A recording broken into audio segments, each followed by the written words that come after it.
Thanks, Kent. Great win for Texas A&M. I have a lot of respect for how they've handled their season. I know struggled a little bit early in November, but man, they just embody everything you want your team to be. They play their tail off. They're physical. They're tough. They're connected. They play for each other. Every player on their team is a star in their role, and you just have a lot of respect for that. The first half obviously is incredibly disappointing. I just don't understand not coming out ready to play. I thought we missed some easy ones there early around the basket. We missed the layup. We missed a couple threes, and we let that dictate our defensive energy, intensity, and attention to detail, and they just carved us up there. Obviously I'm not going to sit here about the second half. That's how you should play. I thought our guys came out and played with a lot of passion, energy, toughness. It was probably our most efficient offensive half of SEC play, but it's going to be hard to win when you don't give yourself a chance there in the first half.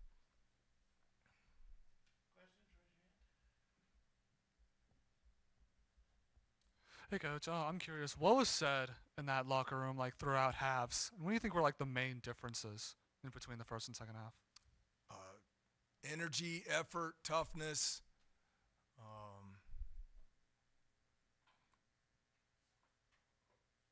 maybe a little pride, maybe. All those things that are the price of admission. Man, what a privilege it is to put the jersey on, to coach here. You got to put everything you have into it. Yeah, I mean the second half there, it looked like the three freshmen really kind of sparked you guys kind of getting back into it a little bit. Just what did you make of how they played? Yeah, I've been really pleased with their progression here. I thought Tyrell played extremely hard, made a few mistakes on the defensive end. That's going to happen. Yeah, I'm an easy coach to play for. You just play your tail off, be about the team. We'll live with mistakes. We'll coach. We'll get better. We'll teach. I think he did some really good things for us tonight and has really stepped forward there. Sean Phillips, I love his passion. He really cares. It means a lot to him. He's got a lot of growing and learning to do, but I know it means a lot to him. He really cares. And so I think when you have a guy there at 7 feet with his length and he can move, he'll just keep getting better and better. And then I thought Jalen came in, gets 5 rebounds, had a really nice drive and finish, and showed some emotion. I think those 3 continue to get better every time out. Yeah, Coach. Just what makes A&M such an effective offensive team? Because I mean, they've obviously been on a run throughout conference play after having not a good non-conference. Just what makes them tough to guard? I think it would allude to some of the things I said there in the open. I think everyone knows what their role is. They max out in those roles. I think the backcourt of Taylor and Radford, and I don't pay attention media-wise during the season, so I don't know how much attention they get, but I would think they have to be one of the most underrated backcourts in the country. I just think both are terrific. They get to the free throw line. I think coming in, both had almost between the two of them, almost 250 free throw attempts on the season. They get 18 tonight. They've cut down turnovers. They can really dominate you in the paint, and then as you see when they shoot it well like that from 3, really difficult matchup. Yeah, sorry, just a follow-up on the freshmen. Just those 3 are guys that you're hoping are foundational, I guess, for your program here in the first couple of years as you get started. Just how important is it that those guys are buying in and you are seeing that improvement from them? Yeah, Glenn, I think that's the number one most important thing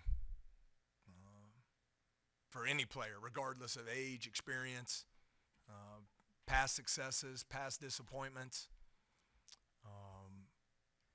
is to be bought in, to come in and work every day, to outwork the competition, to be focused on the process it takes to get better every day, film study, individual workouts, the weight room, nutrition, off-the-court decision-making, practice habits, energy, and effort that you display on the game floor. I think those are all the things that great players do. And so we'll continue to work to improve those and get those established throughout the program. I'm sorry? Yeah, just Oh, just I'm right sorry. here. No, you're fine. And just another quiet night for KJ, especially quiet tonight with the 5 points. So it hasn't been hard trying to get him involved, get him involved the last few games, or is it on him, or what's sort of going on there? Well, I think great credit to Texas A&M and the design of their defense. A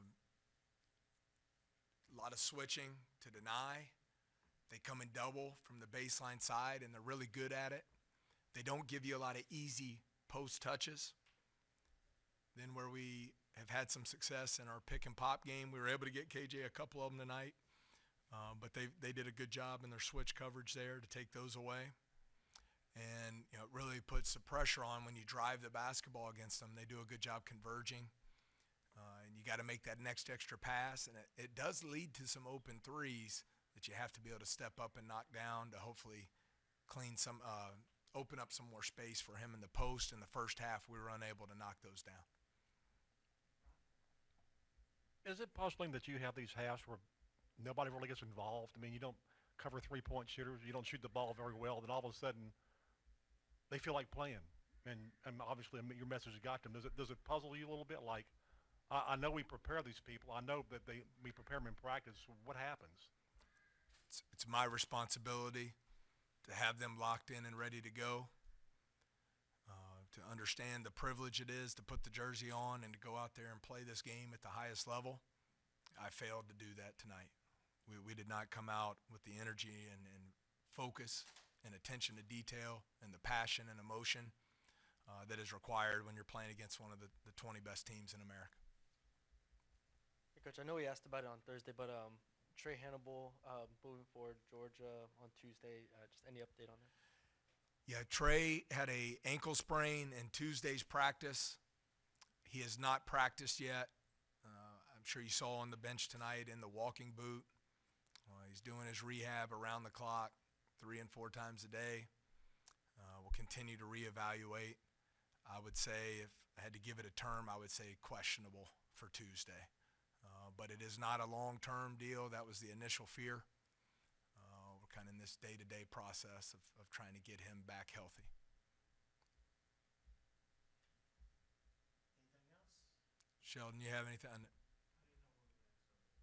You can fire away. I think you touched on right when I was looking at it, but the early part of the game when the early part of the game when you get behind so early, and so quickly, and the way they built it, and 29-point lead with 2 minutes to go in the first half. That it just seems like just a constant theme that you just can't get out of rut sometimes.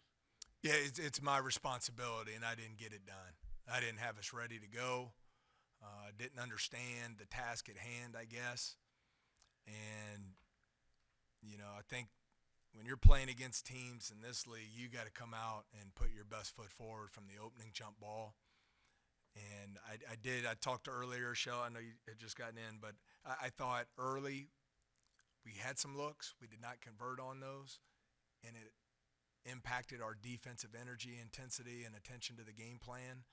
And we were unable to get stops, and then it just snowballs on us. And it's a tough way to try and win games. That is for sure. So as much as I appreciate those who number one, the fans who stayed for the second half, I would have left at halftime. I appreciate the people who stayed, and I appreciate the effort and passion that the guys played with in the second half. It was probably our most efficient offensive half of basketball in SEC play.